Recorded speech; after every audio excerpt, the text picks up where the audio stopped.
구약성경 400페이지입니다.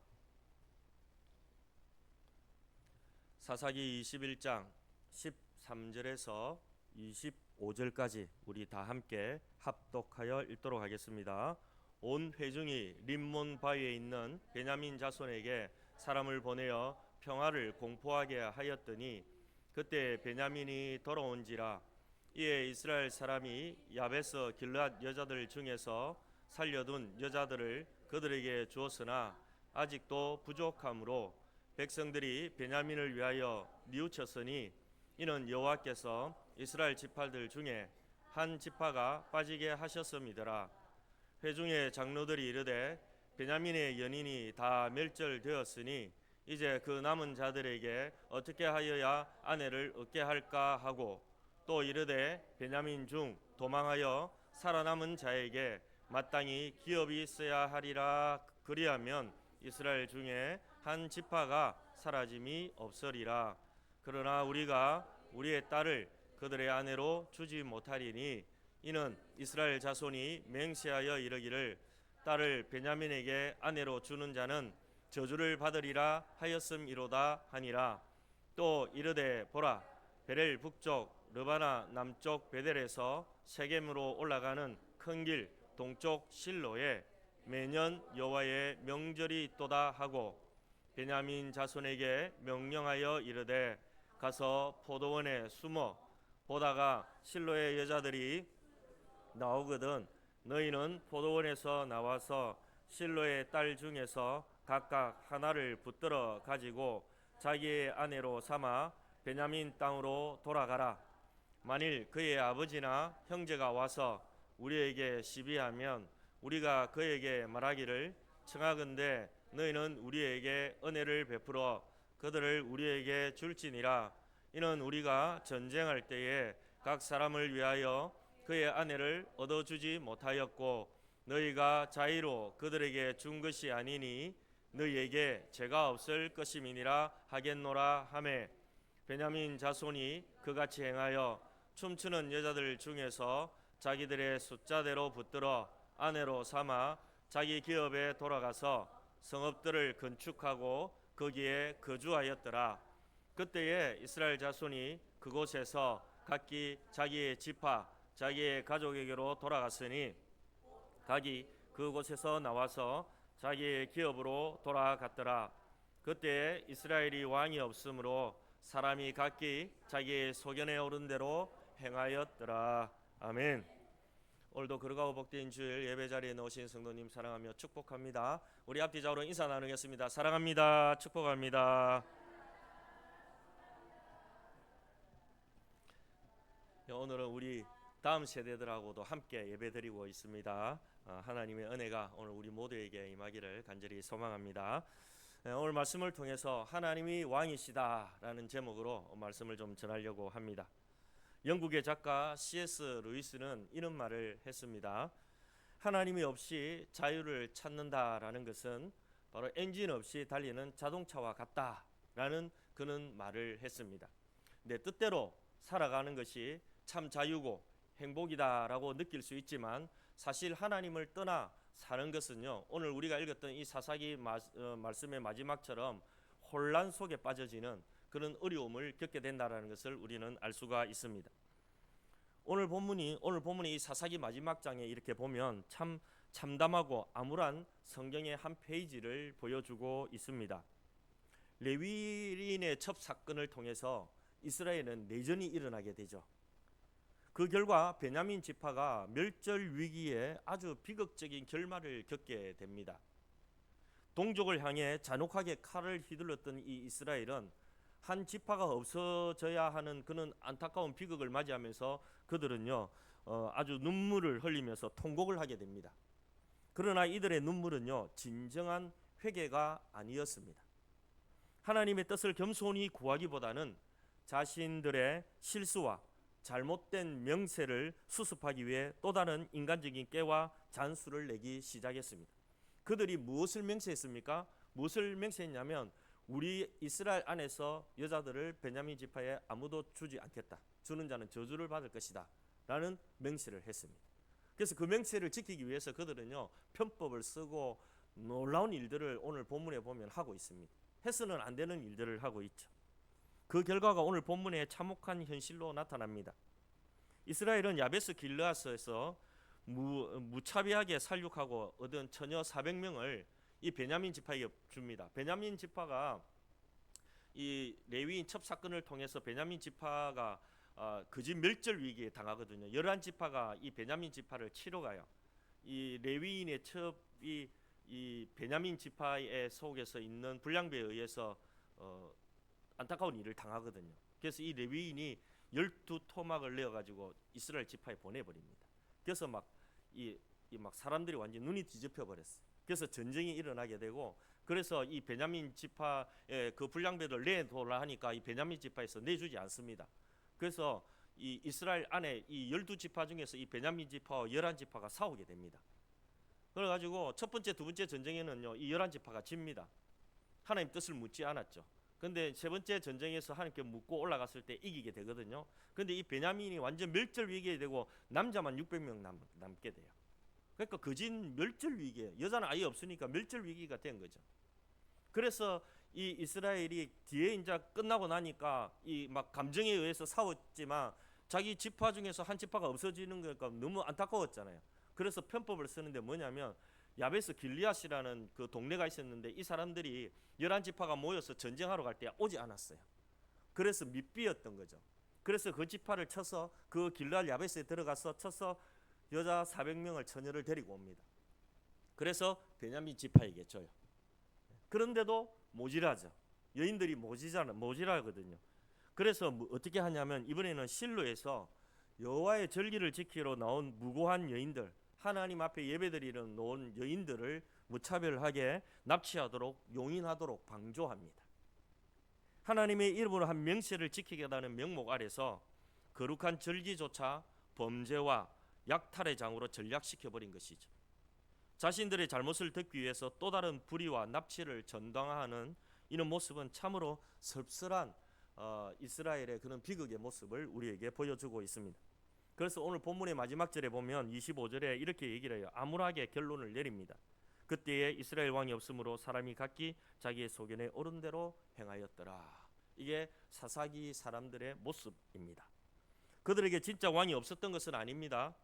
만왕의 왕이신 하나님을 거부하고 스스로가 자기의 삶의 왕이 되어서 내 눈에 좋은 대로 행동을 했기 때문입니다. 오늘 우리는 이 비극적인 역사 앞에서 스스로 엄중하게 질문을 던져야 합니다. 과연 지금 나의 삶과 우리 공동체의 왕자에는 누가 앉아 있느냐라는 겁니다. 오늘 본문을 통해 우리의 인생의 진정한 왕이 누구이신지를 깊이 돌아보면서 하나님께서 주시는 은혜의 메시지에 귀를 기울이고자 합니다. 첫 번째, 인간의 왕됨은 헛된 편법과 혼란을 가져옵니다. 인간이 스스로 왕의 자리에 오를 때 세상은 정돈되는 것이 아니라 더욱 깊은 어둠과 혼란 손에 빠진다라는 그는 어느 영성가가 이런 말을 했습니다. 그러니까 인간이 왕이 되면 뭐 자유도 있고 뭐 다 행복해질 것 같지만 사실은 혼란 속에 빠진다. 질서보다 혼란 속에 빠진다라고 어느 영성가가 말했습니다. 하나님을 떠나 스스로 주인이 되어 살아가는 우리 인간의 비참한 한계를 말하고 있는 것이죠. 오늘 본문 속에 이스라엘 백성들의 모습이 딱 그랬습니다. 그들은 참된 왕이신 하나님을 모시는 대신에 자신들의 지혜와 자신들의 뜻과 자신들의 소견대로 살아가서 그런 위기를 자기들에게 다가온 위기를 해결해 보려고 했습니다. 하지만 인간이 왕이 되어서 내어놓은 대책은요, 결국은요 불의를 나타내게 되고요, 편법이 나오게 되고요, 그리고 혼란을 가져오게 됩니다. 인간의 왕됨이 어떻게 헛됨과 편법과 혼란을 낳는지 오늘 본문을 통해서 한번 살펴보겠습니다. 오늘 본문은 참으로 황당하고 참담한 광경을 우리에게 보여줍니다. 지금 이스라엘 백성은 베냐민 지파가 멸절될 위기에 처하자 어떻게든 그 지파의 맥을 잇게 하겠다면서 머리를 맞대고 꾀를 짜내고 있습니다. 길르앗 야베스에서 400명의 처녀를 데리고 왔지만 그래도 여자가 모자라니까, 처녀들이 모자라니까 이번에 어떤 꾀를 내냐 하면 오늘 본문 20절 21절에 이렇게 말씀합니다. 같이 읽습니다. 베냐민 자손에게 명령하여 이르되 포도원에 숨어 보다가 실로의 여자들이 춤을 추러 나오거든 너희는 포도원에 나와서 실로의 딸들 중에서 각각 하나를 붙들어 가지고 자기의 아내로 삼아 베냐민 땅으로 돌아가라. 아멘. 가서 포도원에 숨어 있다가 실로의 여자들이 하나님의 절기를 지키기 위해서 예배를 드리기 위해서 기뻐하며 춤추며 나올 그때에 숨어 있다가 너 마음에 드는 여자 있으면 데리고 그냥 가라라는 겁니다. 납치죠, 납치. 아내로 삼으라는 겁니다. 여러분 이 광경을 한번 상상해 보세요. 실로는 어떤 곳입니까? 여호와의 성막이 있고 1년에 한 번 여호와의 절기를 지키면서 거룩하게 하나님께 예배하는 기쁨의 장소가 실로입니다. 그런데 하나님을 기뻐하며 춤추러 나온 무고한 여인들을 향해서 숲속에 숨어 있다가 베냐민 남성들이 들어닥쳐서 자기의 마음에 드는 여자를 납치하여 벌린 것이죠. 거룩해야 할 예배의 현장이 순식간에 범죄와 약탈 그리고 끔찍한 폭력의 현장으로 전락해버리고 말았습니다. 하나님을 기뻐하며 하나님을 높이기 위하여 나온 그 여인들을 숲속에 숨어있던 이 베냐민 지파가 자기 지파들을 유지하기 위해서 그냥 이 일을 행해버린 거죠. 여러분 이 얼마나 기가 막힌 일입니까? 이스라엘 앞서 야베스 길르앗의 무고한 주민들을 무차하게 도륙하고 400명의 처녀를 빼앗아서 베냐민에게 주었지만 그래하고도 아내가 부족하지 이제는 거룩한 절기에 놓은 동족의 딸 그러니까 형제의 딸이죠. 형제의 딸들을 납치하여 강도짓하고 용인하도록 공식적으로 권장하고 있습니다. 누가요? 11지파가. 저가 다 죽여놓고 이제는 하나님 앞에 맹세가 우리 중에서는 이제 안 준다 해놓으니까 스스로 줄 수는 없으니까 이런 편법을 쓰고 있는 겁니다. 기가 막힌 것은 22절에 보면 그 여인들의 아버지나 형제들이 찾아와서 항의할 때를 대비한 그는 핑계까지 친절하게 가르쳐주고 있습니다. 22절에 이렇게 말해요. 같이 읽습니다. 만일 그의 아버지나 형제가 와서 우리에게 시비하면 우리가 그에게 말하기를 청하건대 너희는 우리에게 은혜를 베풀어 그들을 우리에게 줄지니라. 이는 우리가 전쟁할 때에 각 사람을 위하여 그의 아내를 얻어주지 못하였고 너희가 자의로 그들에게 준 것이 아니니 너희에게 죄가 없을 것임이니라 하겠노라 하매. 아멘. 이게 무슨 말입니까? 말이 좋아 은혜를 베풀어 달라는 말이지 결국 자기네들이 경솔하게 맹세한 것 때문에 생긴 문제를 해결하기 위해서 뻔뻔하게 피해자 가족들에게 뭐라고 얘기하냐면 너희가 직접 준 게 아니라서 괜찮다. 그건 죄가 아니다. 뺏어간 거니까 뺏긴 거니까 맹세를 어긴 죄는 아니니까 그냥 참아라. 이렇게 지금 얘기를 하고 있는 겁니다. 맹세를 지키다는 헐 좋은 명목 아래 하나님의 거룩한 법과 정당한 도덕 그리고 인간의 인권과 존엄성을 무차하게 짓밟아 버리고 있는 이는 이스라엘의 11지파의 모습을 보십시오. 기가 막힙니다. 그런데 더 또 웃기는 것은요 23절에 보면 이 베냐민 자손들은요 이 어처구니 없는 명령을 그대로 행합니다. 춤추는 여자들을 실로에서 하나님 앞에 기뻐하며 찬양하고 있는 여자들을 훔쳐서 자기네대로 아내로 삼아가지고 자신들의 기업으로 돌아가고 성읍들을 다시 건축하고 거기에 거주하게 됩니다. 비극은 일단 수습된 것처럼 보입니다. 베냐민 지파가 이제 사라지지 않았잖아요. 여인들도 오고 이제 남성들도 있으니까 이제 한 지파가 다시 살아났어요.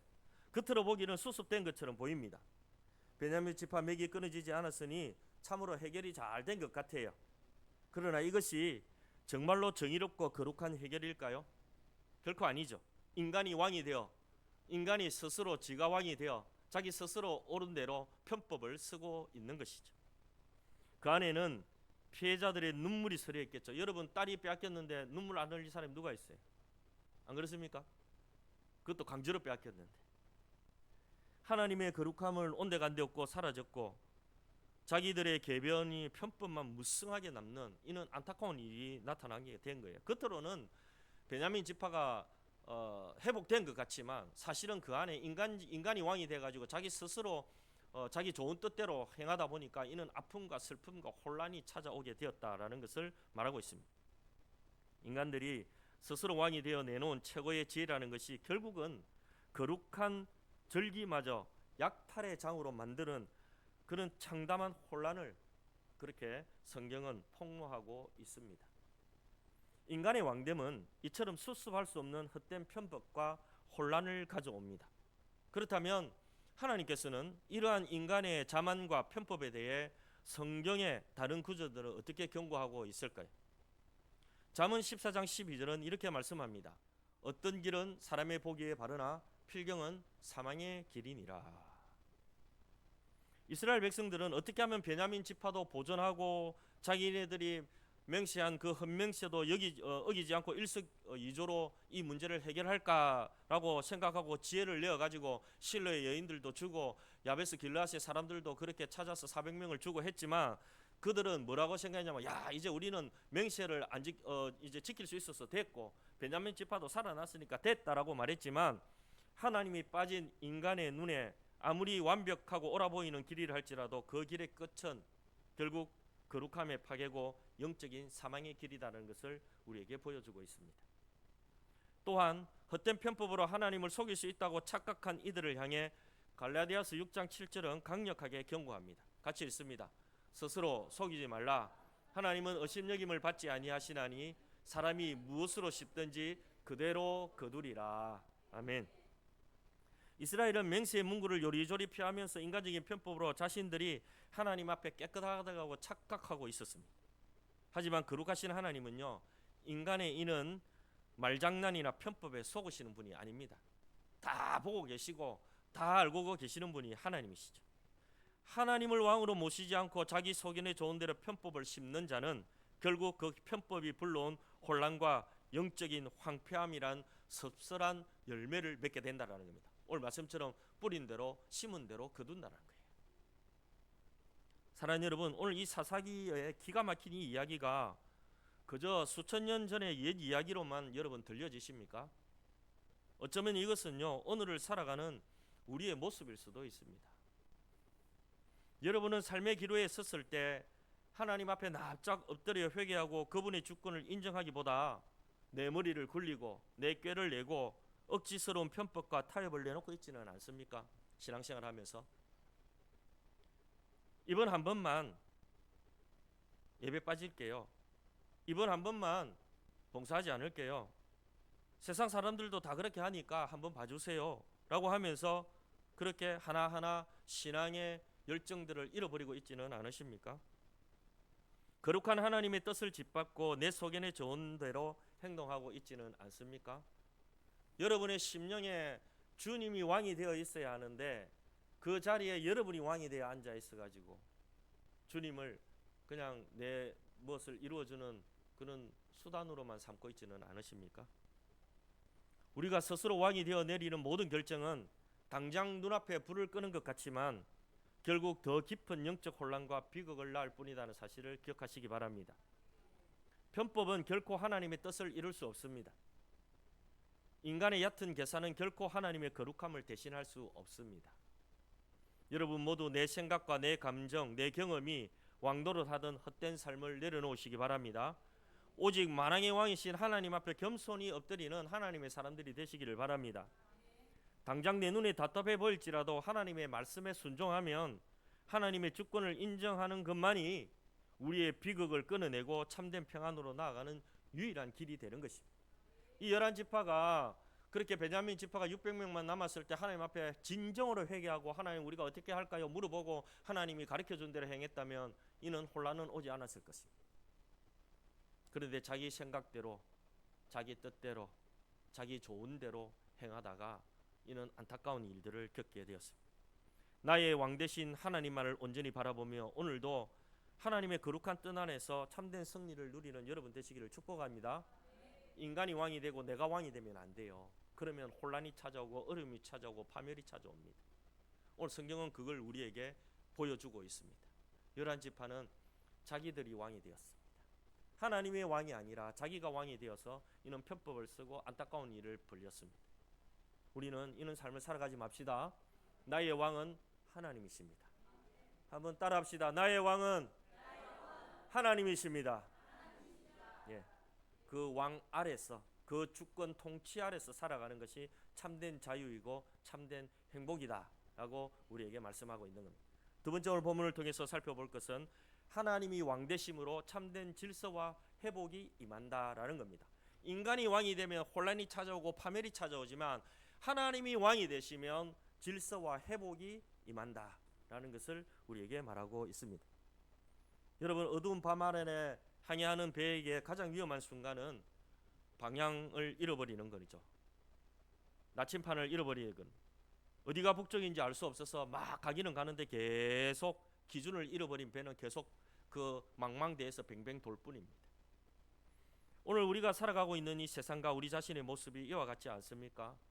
각자의 기준과 소견이 옳다고 주장하지만 세상은 정돈되기보다는 질서보다는 더 큰 갈등과 혼란 속에 빠져지고 있지 않습니까?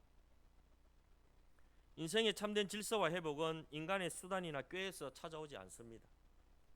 오직 만왕의 왕이신 하나님께서 우리의 삶의 진정한 왕으로 계실 때에 그때 비로소 참된 질서와 회복이 이루어지게 되는 것이죠. 사사기의 마지막 구절을 통해 하나님이 왕 되셔야만 임하는 참된 회복과 은혜를 한번 살펴보려고 합니다. 오늘 본문 24절은 끔찍했던 내전과 비극적인 납치 사건이 일단락된 후의 모습을 우리에게 보여주고 있습니다. 24절을 같이 읽습니다.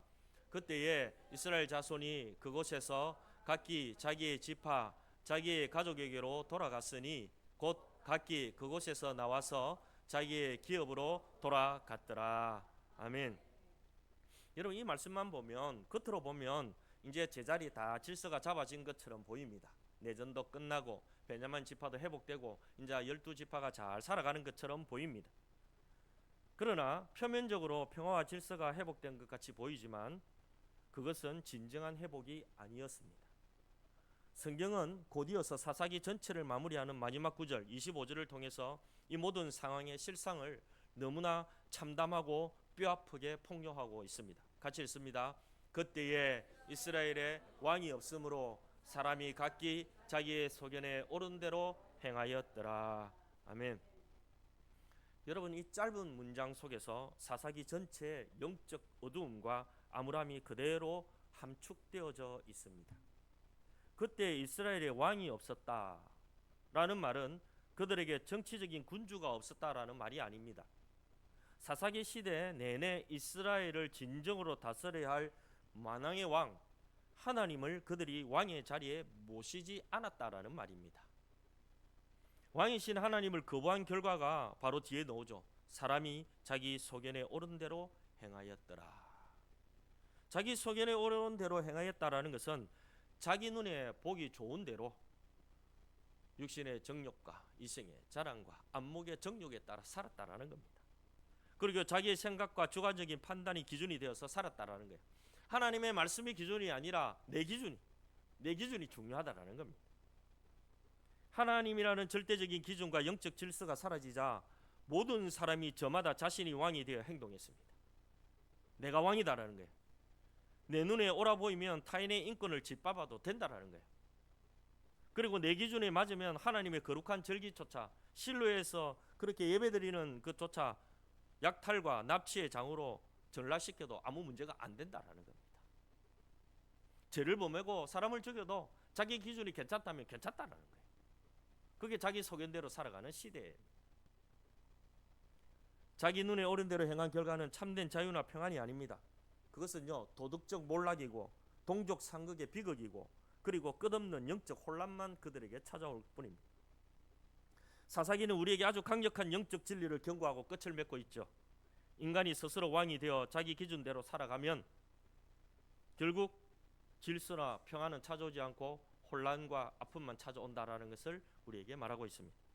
사랑하는 여러분, 오늘 사사기가 던지는 마지막 질문 앞에 우리는 겸손히 서야 합니다. 지금 여러분의 삶의 왕자에 누가 앉아 계십니까? 혹시 겉으로는 하나님은 나의 왕이십니다 라고 찬양도 하고 왕이신 나의 하나님 하고 찬양을 하고 있는데, 그렇게 고백하고 있는데 실제 삶 속에서는 하나님이 왕이 아니라 심부름꾼으로 혹시 있지 않습니까? 여러분이 왕이 되어 여러분 생각과 여러분의 뜻과 여러분의 마음대로 여러분의 기준으로 살아가고 있지는 않으십니까?